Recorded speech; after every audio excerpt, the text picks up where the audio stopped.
কি অখিল গগৈ ডাঙৰীয়াই কি কৈছে মই নাজানো, মই একো মতামত দিব কিয় বুলি ভাবে? নাজানো মই শুনা নাই তেখেতৰ। मैंने नहीं सुना है भैया, क्या बोला, उसको क्रॉस क्वेश्चन करना पड़ेगा। বন্দিয়া বিধানসভা সমষ্টিত যেহেতু শ্বেৰমান আলী আহমেদ আছিল তৃণমূল কংগ্ৰেছৰ পৰা, তাৰ সমান্তৰালভাৱে আমি যদি চাওঁ AIDFৰ পৰা ৰফিকুল ইছলাম আছিল আৰু কংগ্ৰেছৰ পৰা আছিল আব্দুল খালেক, আৰু সেই সমষ্টিটোৰ পৰা আপুনি জয়ী হৈ আহিছে। আৰু আজিৰ দিনটোত অখিল গগৈ নিৰ্বাচনটোৰ আগত আমি যদি চাওঁ তেনেহ'লে আপুনি ৰাইজৰ দলৰ লগত জড়িত হৈছিল, আৰু অখিল গগৈক আজি যেতিয়া সোধা গ'ল যে 102 বনাম 24, তেতিয়া তেওঁ ক'লে যে 23জন বিধায়ক আছে। 23জনৰ হিচাপ দিলে, 23জনৰ হিচাপত 24ত মানে আপোনাৰ নামটো তেওঁ পাহৰি গৈছে। কিয় হৈছে বুলি চাওক, মই অলপ আগতে শপত ল'লোঁ চতুৰ্থবাৰৰ কাৰণে, আৰু যোৱা 15 বছৰ মানৱ সেৱা কৰিছোঁ, আৰু 5 বছৰৰ কাৰণে মানৱ সেৱা কৰিবলৈ এই সুবৰ্ণ সুযোগ পাই মই প্ৰথমে ভগৱান আল্লাহ তালা সৃষ্টিকৰ্তাক মোৰ আন্তৰিক ধন্যবাদ কৃতজ্ঞতা জ্ঞাপন কৰিছোঁ। মই মোৰ আন্তৰিক ধন্যবাদ আৰু কৃতজ্ঞতা জ্ঞাপন কৰিব খোজোঁ মমতা দিদিক, যি সময়ত অসমৰ প্ৰতিটো ৰাজনৈতিক দলে মোক অস্পৃশ্য ঘোষণা কৰিছিলে, সেই সময়ত মমতা দিদিয়ে মাত্ৰ 2 ঘণ্টাৰ ভিতৰত মোক টিকেট দি আজি এই বিজয়ৰ পথ ৰচনা কৰিলে।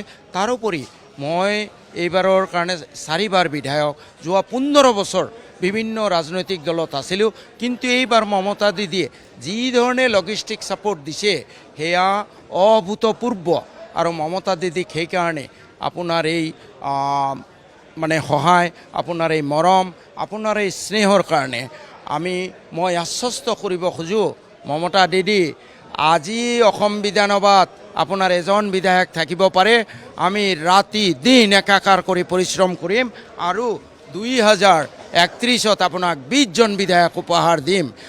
পাৰ্লিয়ামেণ্টাৰী ইলেকশ্যনত 2জন MP দিম, পাৰ্লিয়ামেণ্টাৰী বাই ইলেকশ্যনতো আমি উপযুক্ত প্ৰাৰ্থী বিচাৰি আছোঁ। যদি উপযুক্ত প্ৰাৰ্থী পাওঁ তেতিয়াহ'লে আপোনালোকে হয়তো আচৰিত হ'ব যে তাতো আমাৰ প্ৰাৰ্থী বিজয়ী হৈছে। মমতা দিদিৰ প্ৰতি এইবোৰ কথাৰে মই কৃতজ্ঞতা প্ৰকাশ কৰিলোঁ। বাকী অখিল গগৈ ডাঙৰীয়াই কি কৈছে মই নাজানো, মই একো মতামত দিব বুলি ভাবে? নাজানো মই শুনা নাই তেখেতৰ। मैंने नहीं सुना है भैया, क्या बोला, उसको क्रॉस क्वेश्चन करना पड़ेगा।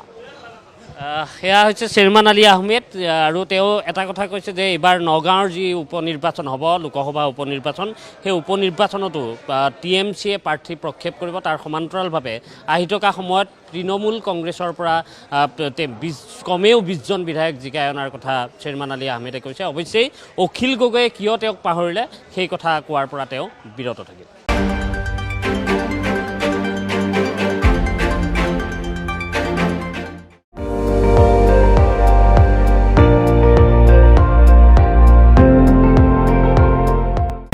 আপুনি চাই আছে ND24, সৰ্বশ্ৰেষ্ঠ নহয় সৰ্বোত্তমৰ দৌৰত।